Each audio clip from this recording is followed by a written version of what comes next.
Okay, we have a somewhat temporary, somewhat permanent woodland pond. This pond is found in very close proximity to the permanent one that we were just at. Scroll over this way so you can see the extent of it. It's really not that large compared to the other one. This one is more in the middle of the woods, so you could probably see kind of all the trees that surround the margin of this particular pond. Probably noticed from this one that there is no floating aquatic vegetation. There is also no submerged or emergent aquatic vegetation. There's some phytoplankton and some algal blooms that you're seeing in this pond. Let me zoom down here and I'll show you some algal blooms. So here's a good view of some algae that you're seeing here.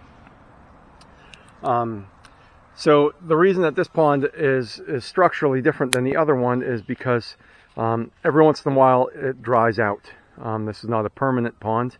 It dries out. I've been here some summers where it's absolutely dry. You could walk across it and it's just barely muddy.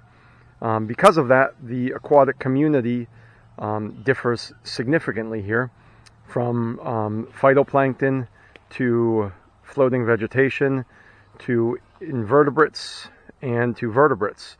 So there's some major differences in the types of species of tadpoles that are found in this particular pond. And this pond is usually fishless, whereas the other pond that I showed you absolutely has different types of bluegills and things like that in it.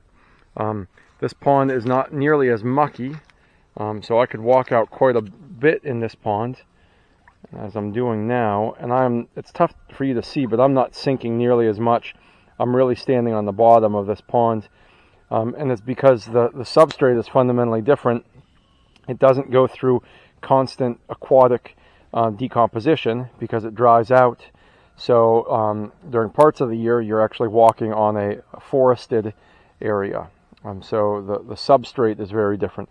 So because of all of those structural differences in this pond, we can make some very specific predictions about the types of macroinvertebrates that are going to inhabit this pond compared to the other pond.